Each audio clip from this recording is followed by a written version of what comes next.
Welcome back to Morning Brew with the Homeowners. I'm your host, Dmitry Lipinski, the best show on the internet for our homeowners. Today I have a full house in the studio. First time we have 4 people in actually studio here. I have Sam Cook, public adjuster from Minneapolis. I have my home's contractor from St. Paul. And I have Eric Obermdreck. You did so good earlier. Yeah. What's the last name? Oberemt. There's no way I can say it. All the way from Omaha, drove to be with us today. So today Omaha, right? Did I say? No, Nebraska. Omaha, Nebraska. Omaha, Nebraska. Yeah, you said it like one of the natives that Omaha was named after.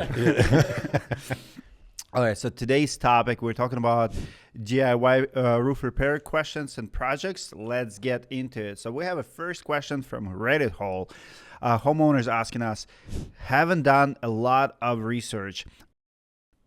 I keep circling back to this question on a DIY metal roof. Even if I managed to pull off a professional looking job, what would I say when a house is for sale in the future and someone asks, who do I call to work on the roof? I get the impression metal guys don't like to touch other people's work.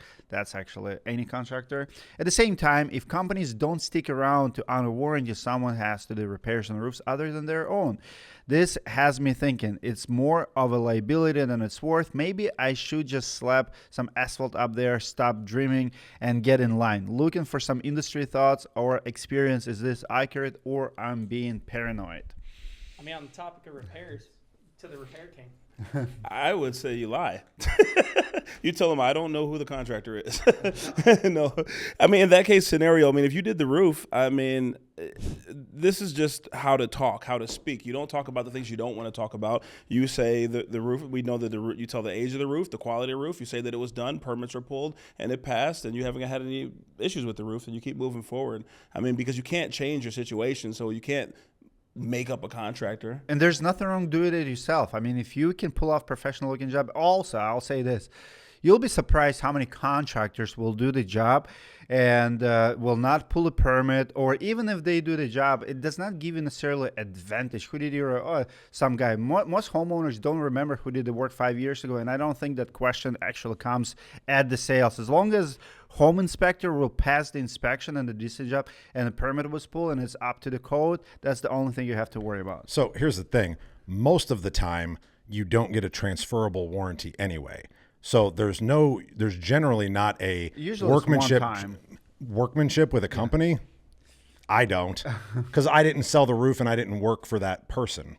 Right? So like generally speaking, you're not going to get a transferable warranty from workmanship anyway. So who do I call to work on the roof?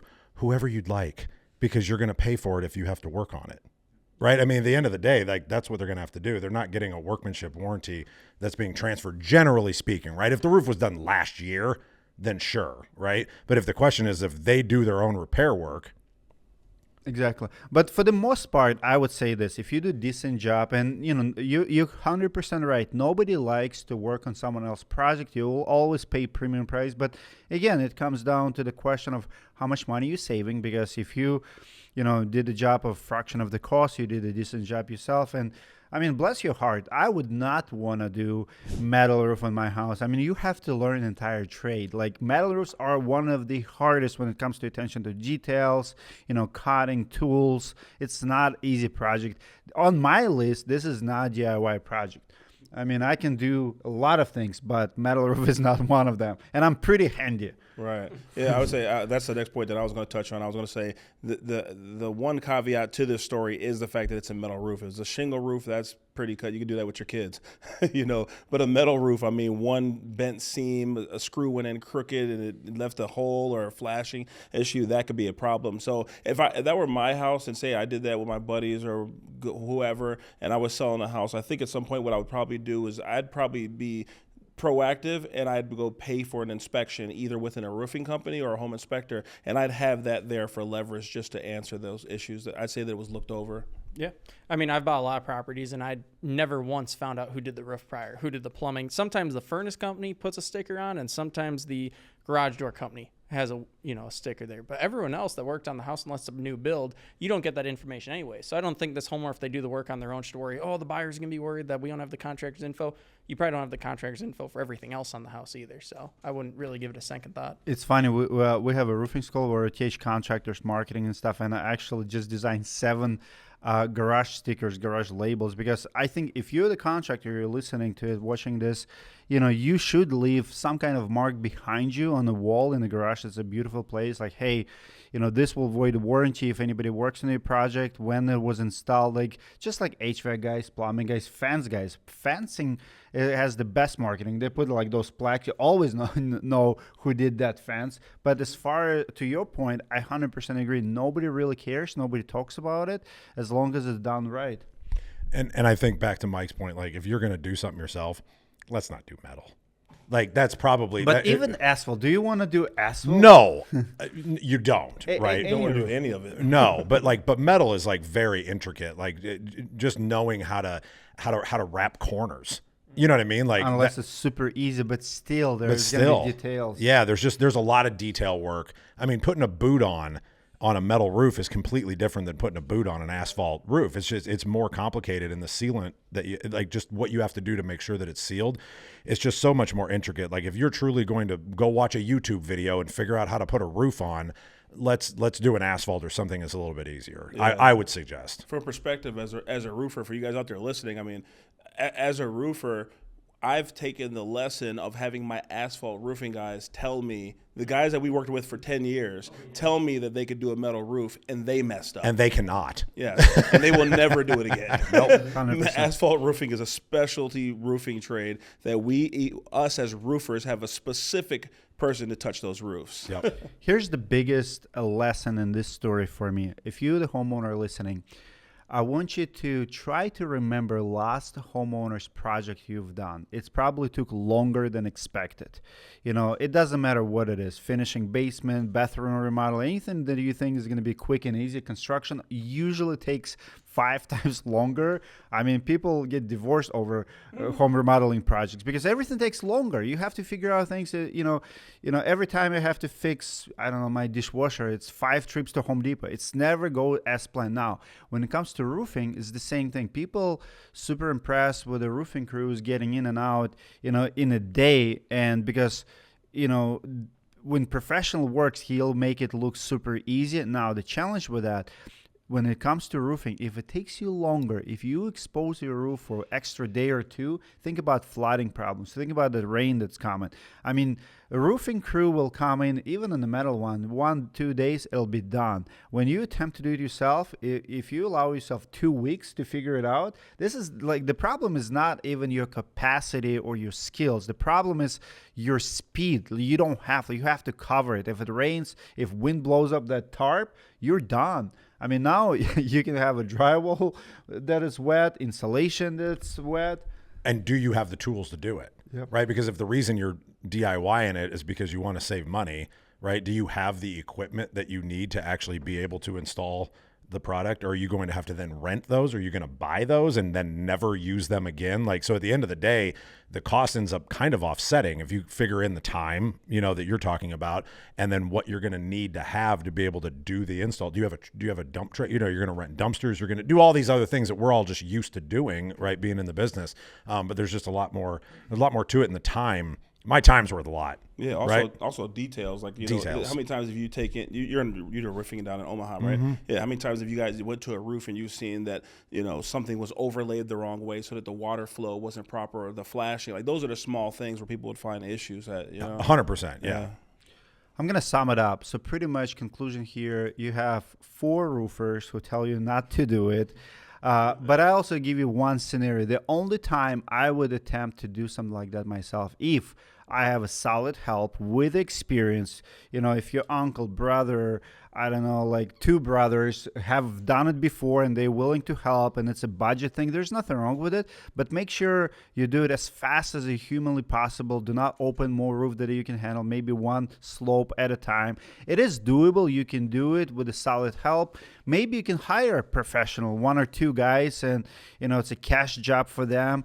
Don't do it alone. It's extremely dangerous. You're super high. If you fall down, I mean, you're going to end up on the news, and it's not worth the risk in my humble opinion. But bless your heart if you still want to do it.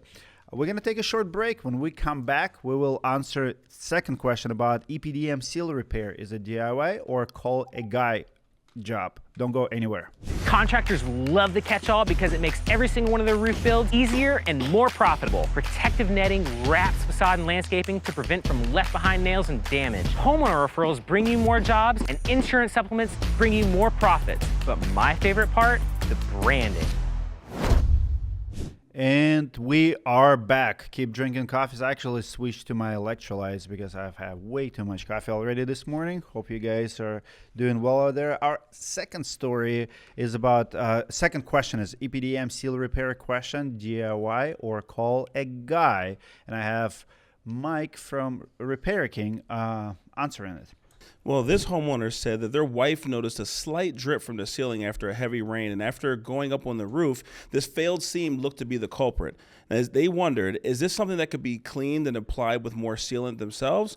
If so, is lap sealant what they're looking for, or would it be better to have a roofer remove this and apply a patch to reseal to the area? So that's a good question. Eric, you are a roofer down in Omaha. What's your opinion on this one?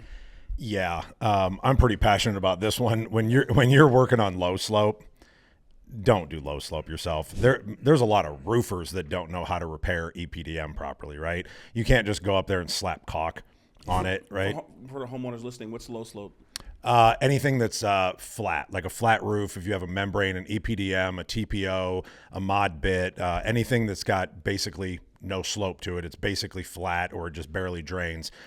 There's so much detail because on low slope roofs like this, they generally only leak on penetrations, right? And wherever there's detail work, and that detail work has to be whether it's glued or you have to have cover tape or you have to have QA tape.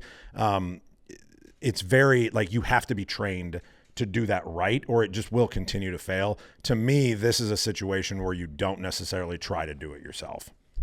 Yeah, I mean, the easy answer is Flex Seal, right? If it can float a boat, it can fix your roof. But the alternative answer is, when it comes to low slope roofing, once you have water penetration, your insulation underneath there, the decking underneath, there's so much for the water to not only get through that roofing, but get all the way down to where you see it inside. There's probably much more than just sealing over it. If you seal that, you're sealing a lot of moisture in that area. That's going to continue to be a problem. So I would say you should have a roofer, because it's not just how do I stop a leak, it's what extent of damage has happened at this point.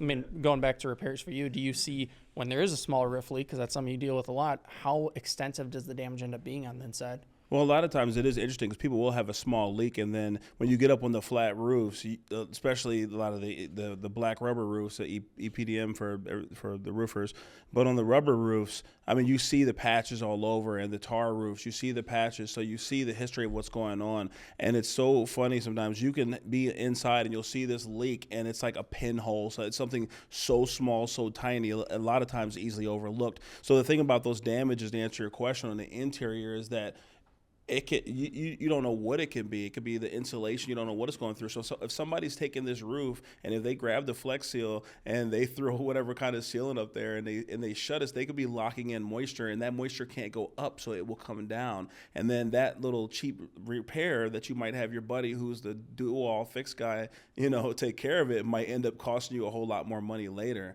So I think some of these Band-Aids, just be smart and call a roofer. If you do cheap, you do it twice. Because the other thing that happens, and you've probably seen this, is when you do go in there, do a patch on something that has water trapped in it, excuse me, and it's done in the summer, and then it hasn't rained for like 2 weeks, and it gets hotter than heck, right? And it's like 110 degrees outside, and they're like, my roof's leaking. It's like, no, it's not. All that heat is pushing through the moisture that's trapped in that insulation, and then it starts coming through the roof, and they think it's leaking. But you literally trapped it by throwing on something on top of it. And so that's one of the things you definitely need to be cognizant about. We did a video on a Flex Seal a couple years ago, and I keep reading comments, and I'm so afraid this show will be canceled after this, because we already told you not to do metal roofs. Now we're telling you not to do flat roofs. When I did a video on the Flex Seal, I pretty much says, it's amateur. Like, you don't want to use a Flex Seal on the shingles because you're not supposed to seal. It's water shedding material. You don't put stuff over. But the problem is a lot of homeowners do find them as a temporary solution. There's we call them Band-Aid solution. You put a Band-Aid over a problem, short period of time. So in my experience, number one question you should ask yourself about age of that roof and how long the problem have been there. So if it's brand new, if your roof is 2-3 years old, you probably can find a roofer like maybe they missed something, maybe it's just a seam, maybe just a puncture. I mean, who knows?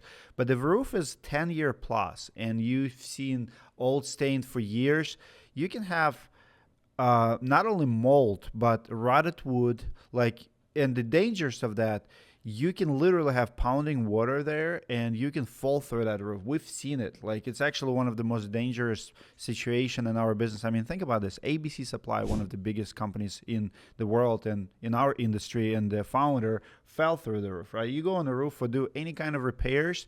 This is, where you're risking everything. I'm not trying to be doom and gloom here, but if it's old roof and has been leaking, give it to the professional. No matter, you will not be able to use the right materials to clean it properly. And this one, I mean, look how many seams we have. Sorry, guys, for the radio show, but we are looking at the pictures. I mean, it has a lot of little, holes, and they've been cleaned and reapplied many times. And now we have tiny holes. I wouldn't be able to tell where it's leaking. The seam can be so small, it's hard to identify. So you have to do bigger repair. Because it could be coming in anywhere, right? To Mike's point, it could be coming in 5 feet away, right, and running. Exactly. It's not always so transparent and obvious when you look at these roofs, because there are so many details that you could have a pinhole on a corner somewhere, and then it's running to that low spot. That low spot might be 3-4 feet below where the other one is, and you don't know. And then what if you do the repair, you do a couple $100, $1,000 repair, and it wasn't done right, and then by the time you find out stage 2 is oh, that leak's back. Well, then how much more worse did it get? Because one thing that's popular with flat roofs is what we call ponding water. That's when water's sitting on your roof. A lot of manufacturers' warranties exclude that because they don't want your roof sitting under ponding water. I only know one manufacturer off the top of my head that doesn't mind the ponding water, but water sitting on your roof, all those things are sitting there. You don't know what's going on. Listen, ask yourself, how much does it cost me to get a pro out there? The answer is nothing. It's free. So why would you speculate anything else? Call for free estimate. We did one fun one couple of years ago. Well, it's got to be 8 years ago because I sold my company 5 years ago. But we did one in commercial building. They have a lot of very expensive printing materials. And they have a leaky roof, so it was dripping next to the machine. They put a bucket on, they wouldn't save it. The problem was I made a YouTube video about it. It was in the winter time. So in order to do it, think about the snow on something like this. So what we did is we did one of those fish houses with a heater inside, clean it up. Everything can be done, but even that repair was $1,500. But we spent, 6-7 hours preparing it, because you have to think with the EPDMs, you have to think about temperature of the glue. You have to think about it has to be perfectly clean. I'm not talking about just blow it and wipe it. I'm talking about cleaning it. Otherwise, nothing will stick to it, and the problem is still going to be there. So it's not easy. It's definitely, if I put a verdict on it, it's definitely not DIY project. It's definitely call a guy. That's a common thing that I see a lot too, is they don't get cleaned well. It's the dust and the debris. Somebody wipes over it, and your definition of clean isn't the roofer who's installing its definition of clean. They clean, wipe it down with alcohol, make sure there's no moisture. So Windex.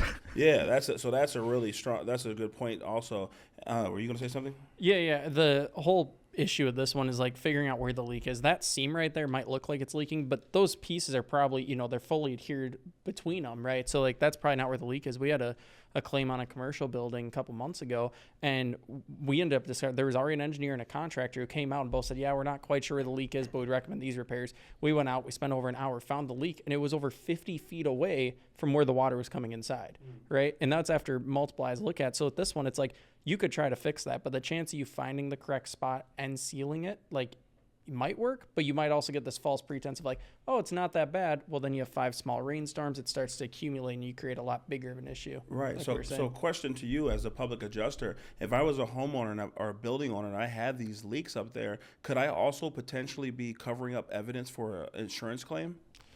You could. It would depend on, if the house is hit by a storm, if there's a covered peril, right?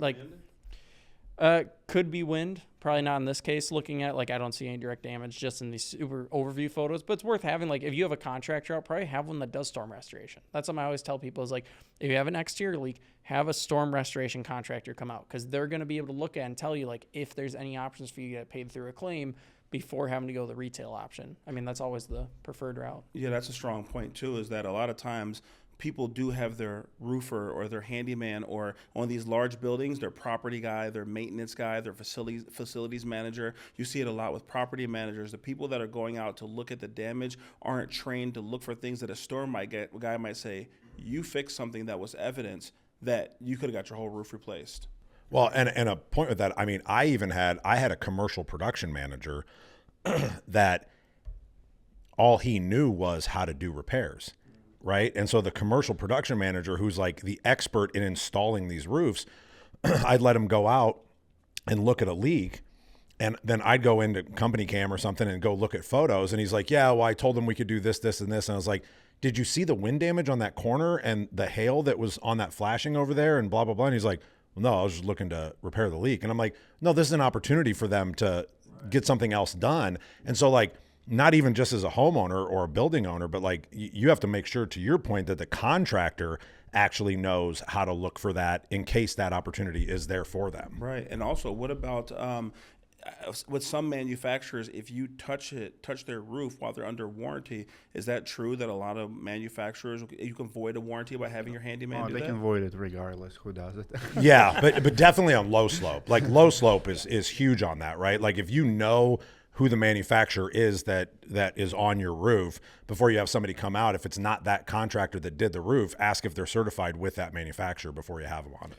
I will also say this: the difference between small repair and big repair is actually very tiny. If I would be a contractor in the job, if you would call me, what I would do, I would just expand, like instead of working on, 5x5, like very small area, I would cut out like 5x5 feet, go all around, just add some more seams, like cut out the problem area altogether, replace it around perimeter, because you're not going to find issue within 17 seams and 1x1 foot, but it's easier to go wider, and it's not that much more expensive. When we come back after the break, we have a very interesting question about DIY versus pay $10,000 to solar and panel skylight leaks for the repairs. Do not go anywhere. We have more stories for you.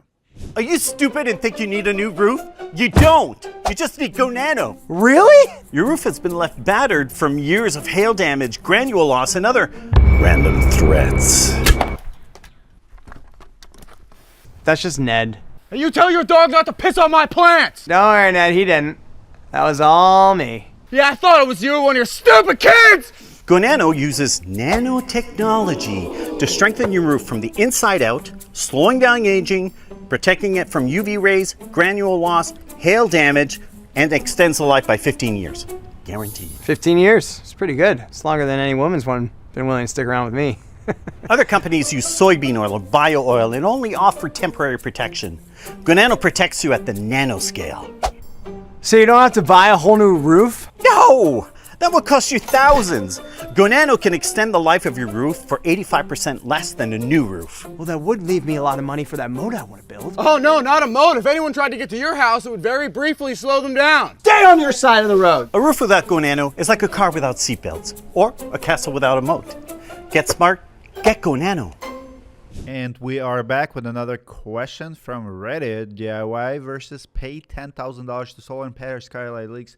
Eric has the question. What's the question, man? All right, says here, I am a homeowner in Northern California.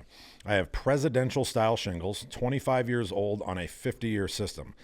There are solar panels on the south side. It's a prepaid lease system from a prior owners that Tesla now owns. In 8 years, once the lease expires, they'll remove the system for free. The issue: I have a minor roof leak. It only drips during a heavy downpour near my south-facing window. I had a roofer come out, and we suspect that one of the solar supports is the source of the leak.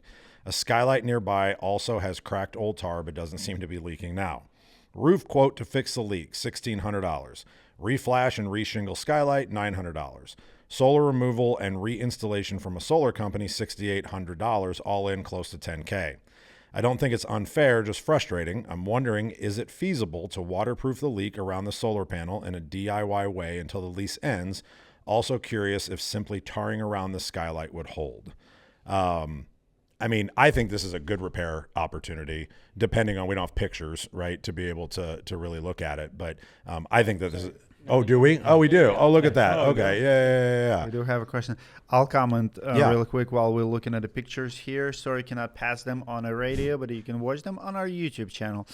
So here's my thing.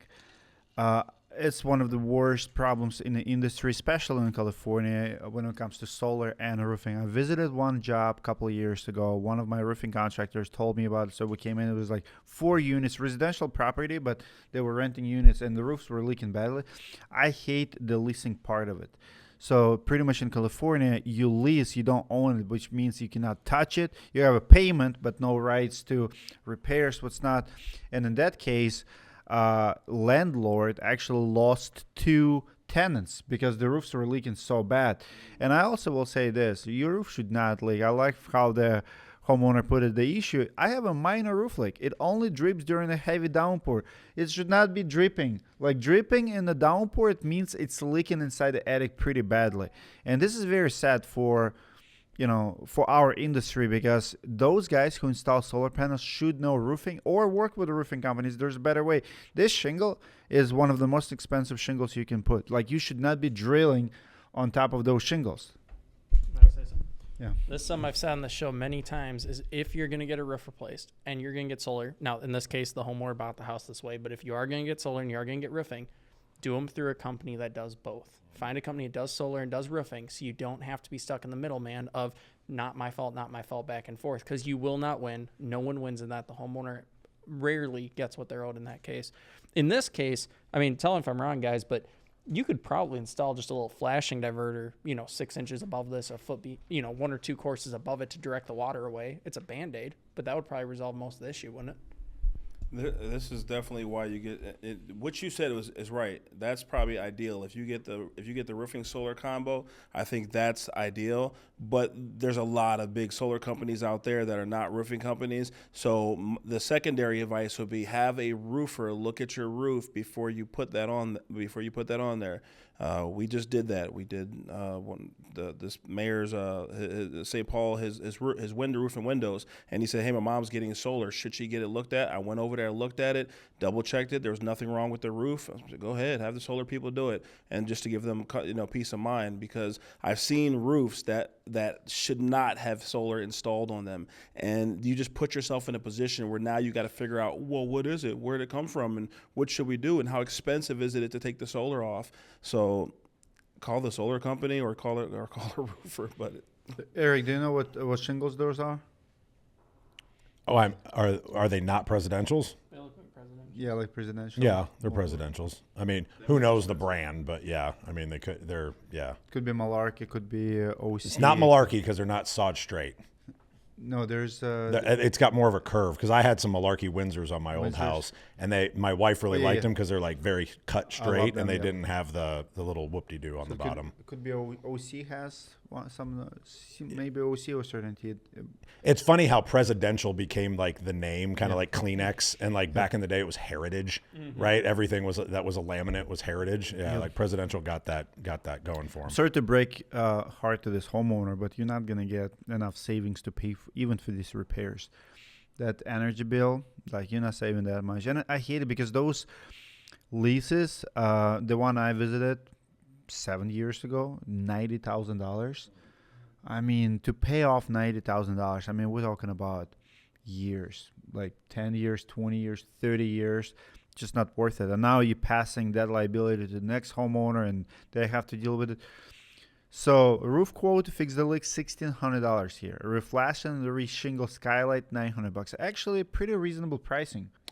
But the question is the roof quote to fix the leak for $1,600 contingent upon the solar removal and reinstallation from the solar company, right? Because if they're willing to just do the repair for $1,600 and not have to remove the solar panels, that's different. Like, to me, it's like, that's reasonable. Like, go ahead and do that. But if that $1,600 is contingent upon them paying the $6,800 to the solar company to pull it, that's a bad spot, right? I don't like that. Have you guys seen solar companies giving pushback? They have to have these scenarios all the time. Oh, yeah. They don't want you to touch it. And the thing is, I mean, think about who is more reasonable here. Solar company, $6,800. That's not $6,800 job. You know, it's especially if you're not doing with a roofer. Like labor intense is actually with a roofer. Like fix the roof, reflash and reshingle skylight. That's most of what needs to be done. So I'll tell you a lot of the claims, like as we were talking about back in the past, insurance companies use Xactimate to guesstimate how much stuff will cost.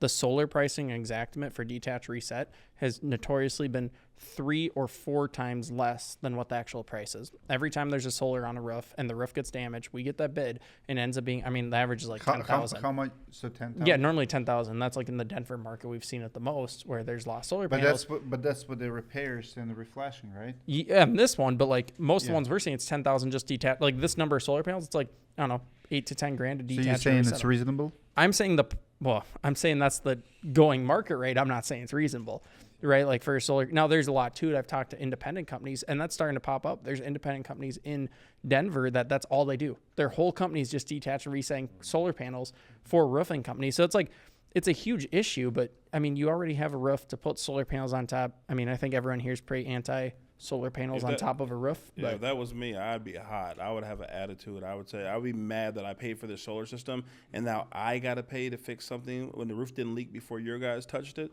That's where my problem would stop. Well, this homeowner bought it that way. Oh, sorry. Oh, they bought it that way. Yeah, the homeowner bought the house this way, if I'm reading it Oh, correctly. I missed that point. Yeah. Yeah. Okay.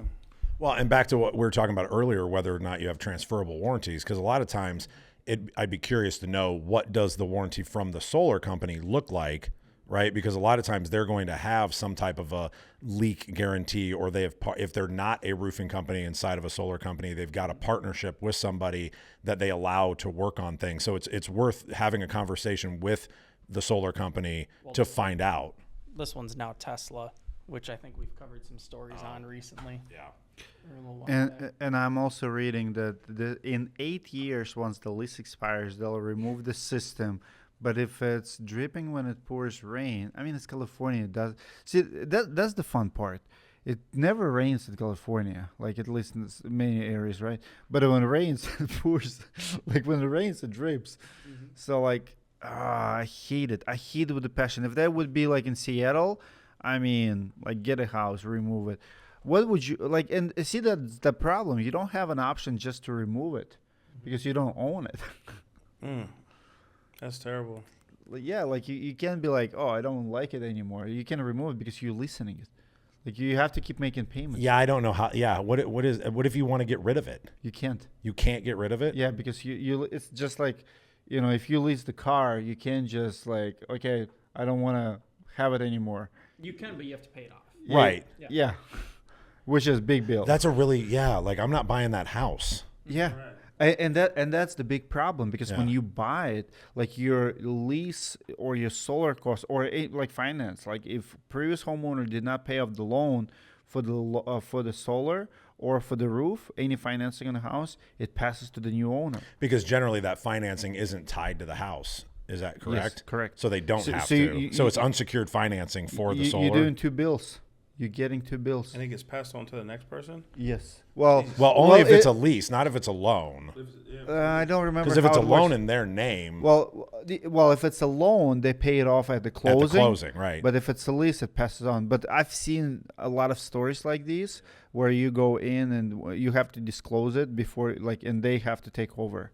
I think the lesson here is do a little bit more homework before you buy a house with solar on it, so that you know. I'm pretty sure they knew it. Yeah. But the problem is, you're married to the house now, so Right. you can't remove it.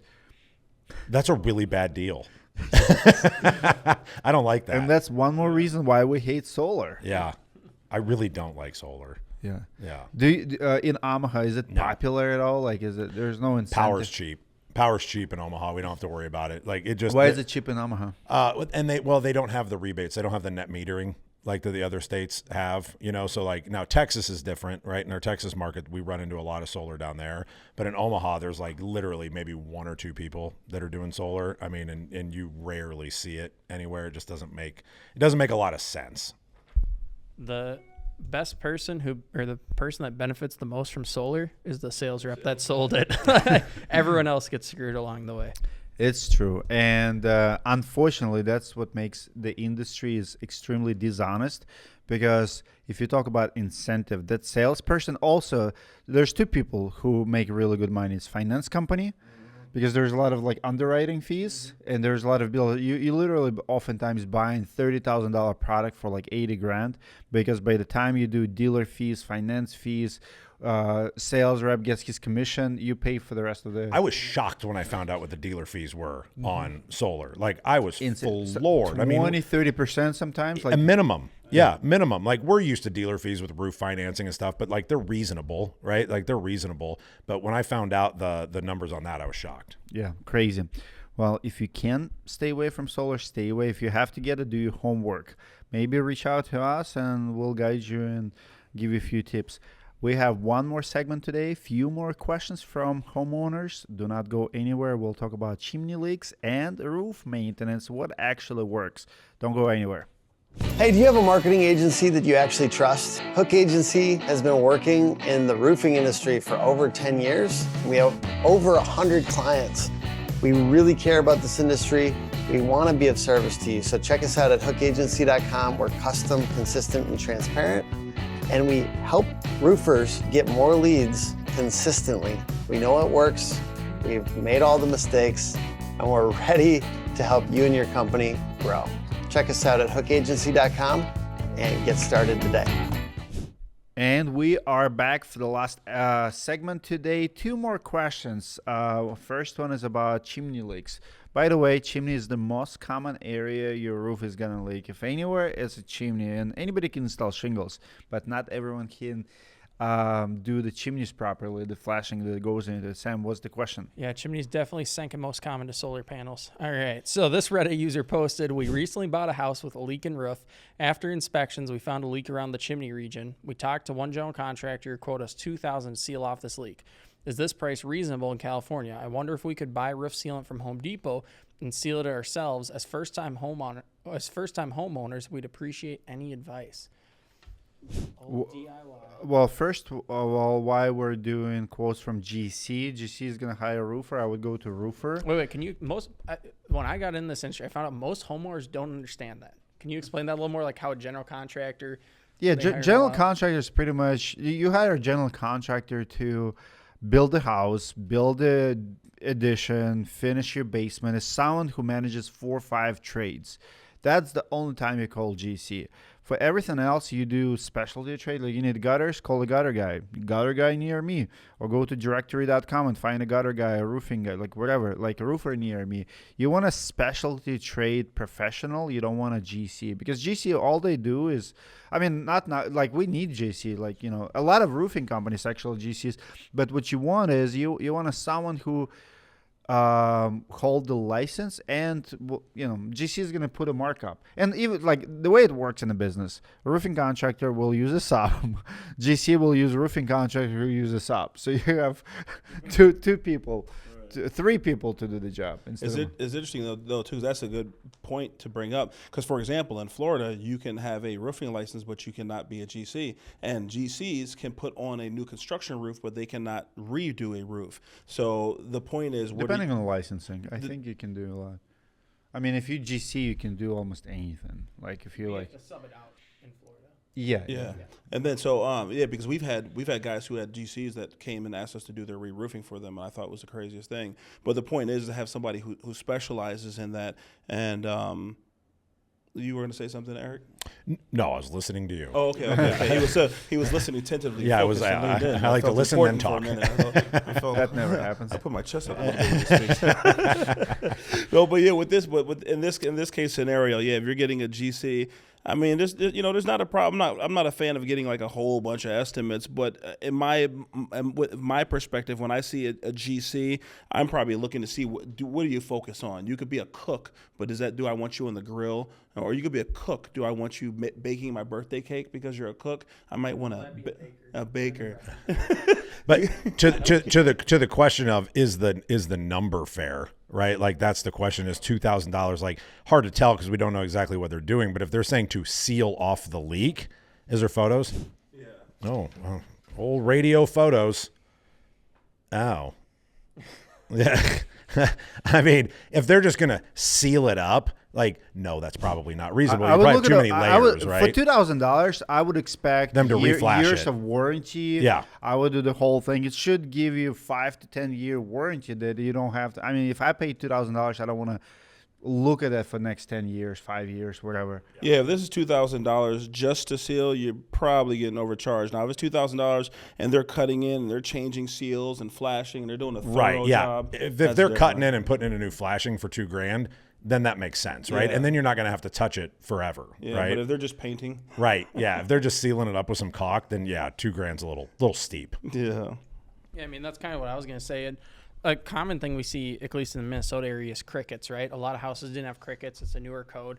If your chimney's more than 30 inches wide, right, if it's going to get more than 30 inches of water, it has to have a cricket, which means essentially they build like a whole section of the roof behind it so the water gets directed away. But I think really 30 inches is too big because we see a lot of issues on even 2-foot wide chimneys. Any kind of chimney should probably have it. So I would have them, ask when you have a contractor come out to do a repair, don't ask them what's the cheapest you can do, what's the smallest repair you can do. Ask them, like, if this was your house, how would you actually correct it? Because I think most would look at this, go, well, I'd cut it open, I'd repatch, I'd put a cricket, and then if you find out how much it is, it's probably only $3,000, right? You're gonna pay this guy $2,000 now, you're gonna pay a different company in 2 years from now when it leaks again, or get it done right once and then not worry about it. You brought it up earlier, like, I think more expensive than a good contractor is paying a cheap one twice. Right? Yeah. In this case, I mean, if you're especially a good pro is going to change out all the flashing. I mean, you heard us say that a couple times just now. But in this case, if you're going to Home Depot and you're considering doing it yourself, you should get an account with Home Depot because you will be back, and you're going to do it twice. I also will say that this is not a job for a sealant. Like, you need to understand how the water goes. It's you cut in, like you get a grinder, you cut into that stucco, and you definitely don't want to do it yourself. It's going to be a mess. It's going to leak again. So that's my take on that one. There is not YouTube videos out there showing how to build a cricket, do flashing underneath stucco, then how to cut in counterflashing. Like, that really is the specialty stuff that we're talking about. Like, you can find anything on YouTube. You'd have to dig deep, though, right? Like, it's no different than metal roof that we were talking about before. Like, you can see how to install metal roof on a straight gable, but they're not going to show you how to cut around all the different parts of your roof. This chimney's the same thing. When you look at it or watch a video, it might be like, this is easy. Right. When you get up and actually start messing with this thing, you don't realize how intricate it is and how much flashing and everything else involved, how it ties into the decking, the underlayments, right? It's probably way more of a beast than you think you're getting into. Yeah, and even me as a roofer right now, I have a buddy that's in town, and he's like, he has some workers. He's like, hey, can you give me some of your work while I'm here and doing these things, and whatever you got, I'll do it a little bit cheaper. But he's going to be gone, so he's offended that I won't hire him. I was like, so this is a lesson to the homeowners. You know what I get when I pay full price? I get somebody that's coming back if there's a problem. So that you need to not just think about living in the moment, which is fixing this. You need to think about, what if there's something wrong? What if you peel that open, like he said, and there's more to it? You're getting somebody that's taking on those liabilities. Pay the extra money. Yeah, that ties into the last story we got here. So another Reddit user posted, looks like the title, DIY roof maintenance, what actually works. They posted asking, I'm looking to learn from people who've had experience with roof maintenance, repairs, or replacements. How often do you inspect your roof? Are there any DIY maintenance tips that actually save money in the long run? And how do you consider a reliable contractor without overpaying? I mean, we should really focus on that first part. What is the maintenance, right? A lot of companies will be like, oh, you need an annual inspection. It's my favorite question today. Yeah. I love it. What is it? Well, I'm looking to learn from people who have experience with roof maintenance. Listen, anything on your house requires maintenance.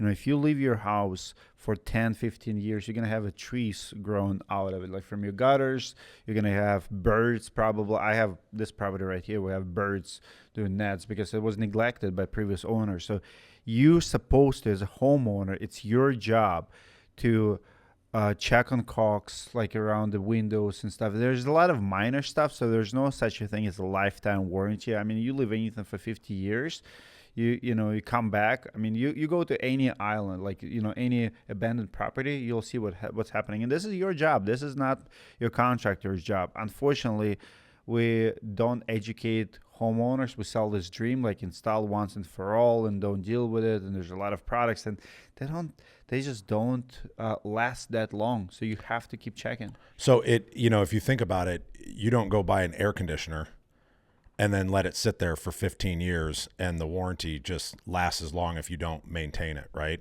I know that all of our warranties that go out include the caveat that you have to do certain things to maintain it. You are allowed to do it yourself, but you have to document it so that if you call for a claim on your warranty, if these things haven't been done annually, then your warranty's void because you have a responsibility to get that done. Now, if you don't want to do it yourself, we offer a program for you so that you can hire somebody to do that. Or even if you hire somebody else to do it, that's fine.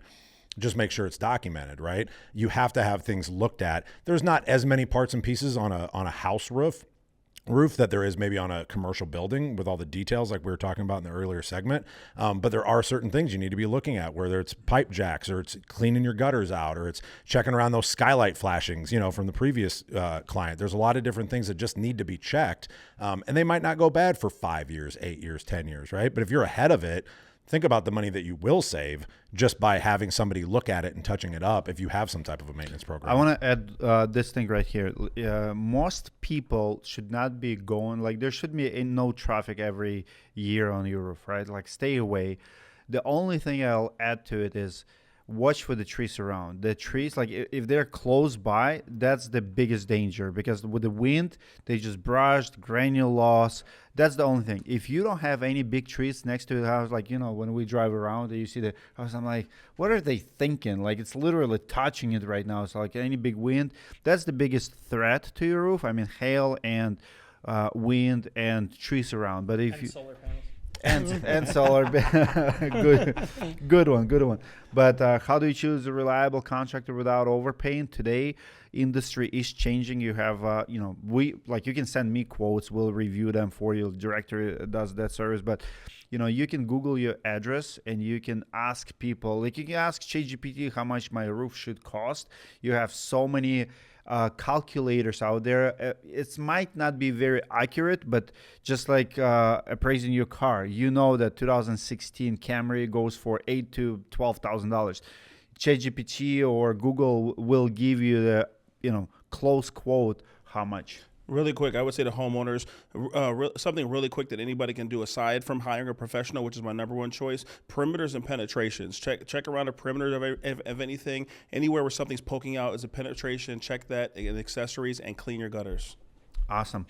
Well, amazing show today. Hope you guys enjoyed it. DIY is great for our spirits and our nerving system and to test our marriages. But I would say exterior of your home is usually not the projects we would like to take on. But if that's you, bless your heart. Thank you for being with us today and drinking some coffee, tea, whatever you had. Hope you will share another cup next week. We'll be back.